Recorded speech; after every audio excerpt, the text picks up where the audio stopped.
friends, welcome to Untitled Kitchen. நாம் இன்னைக்கு என்ன பார்க்க போறோம் அப்படினா முட்டைக்கோஸ் கூட்டு. வாங்க எப்படி பண்ணலாம்ங்கறத பார்க்கலாம். அதுக்கு முன்னாடி நீங்க என்னோட சேனலை Subscribe பண்ணல அப்படினா Subscribe பண்ணிக்கோங்க. நோட்டிஃபிகேஷன் பெல் ஐகானையும் மறக்காம கிளிக் பண்ணிக்கோங்க. வாங்க நம்ம ரெசிபிக்குள்ள போலாம். நாம் இன்னைக்கு இந்த ரெசிபியை குக்கர்ல தான் பண்ண போறோம். 1/4 கப் பாசிப்பருப்பையும் 2 டீஸ்பூன் கடலைப்பருப்பையும் நான் 15 மினிட்ஸ் ஊற வச்சு வாஷ் பண்ணி எடுத்திருக்கேன். அதை ஆட் பண்ணிக்கோங்க. 1 கப் முட்டைக்கோஸ் ஆட் பண்ணிக்கோங்க. நம்ம கட் பண்ணி வச்சிருக்கிற ஒரு தக்காளி ஆட் பண்ணிக்கோங்க. 1 கப் வெங்காயம் ஆட் பண்ணிக்கோங்க. 2 பச்சை மிளகாய் ஆட் பண்ணிக்கோங்க.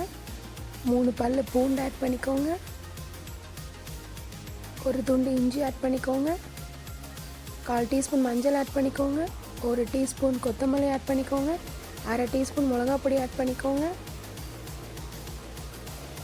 சீரகத்தூள் 1/2 டீஸ்பூன் ஆட் பண்ணிக்கோங்க. தேவையான அளவு தண்ணி ஆட் பண்ணிக்கோங்க. நல்லா மிக்ஸ் பண்ணி விட்டுக்கோங்க.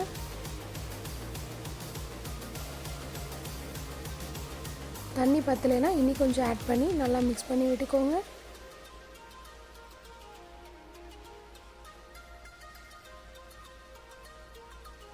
இந்த அளவுக்கு தண்ணி இருந்தால் போதும். தேவையான அளவு உப்பு ஆட் பண்ணி நம்ம இதை மூடி வச்சிடலாம். ஒரு கிண்டி விட்டுட்டு இதை நான் இன்றைக்கி 3 விசில் விட போகிறேன். இன்றைக்கி நம்ம டாப் 10 இயற்கை உணவுகள் என்னென்னு பார்க்க போகிறோம். ஃபஸ்ட்டு வந்து முட்டை, 2வது வந்து இறைச்சி, 3வது வந்து தண்ணி, 4வது வந்து மீன் எண்ணெய், 5வது வந்து ஓட்ஸு, 6வது வந்து பசலைக்கீரை, 7வது வந்து அன்னாச்சி பழம், 8வது வந்து வாழைப்பழம், 9வது வந்து பாதாம், 10வது வந்து ப்ரோக்கோலி. 3 விசில் வந்துருச்சு. இப்போ நம்ம ஜாரில் 1/2 கப் தேங்காய், 1 டீஸ்பூன் சோம்பு, இதை நம்ம அரைச்சி எடுத்து வச்சுக்கலாம். ப்ரெஷர் ரிலீஸ் ஆயிடுச்சு. ஓப்பன் பண்ணி பார்த்துடலாம். பாருங்கள், நல்லா வெந்திருக்கு. இப்போ நம்ம அரைச்சி வச்சுருக்கிற தேங்காய் பேஸ்ட் இதில் ஆட் பண்ணிக்கோங்க. நல்லா மிக்ஸ் பண்ணி விட்டுக்கோங்க.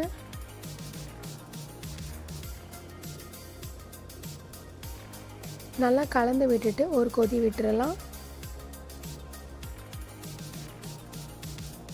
பாருங்கள், நல்லா கொதிக்குது. நல்லா வெந்துருச்சு பாருங்கள். இப்போ நம்ம இதை தாளிச்சிடலாம். 2 டீஸ்பூன் எண்ணெய் ஆட் பண்ணிக்கோங்க. 1 டீஸ்பூன் கடுகு ஆட் பண்ணிக்கோங்க. பெருங்காயத்தூள் கொஞ்சம் ஆட் பண்ணிக்கோங்க. 1 வரமிளகாயை பிச்சு போட்டுக்கோங்க. கருவேப்பிலையை ஆட் பண்ணிக்கோங்க.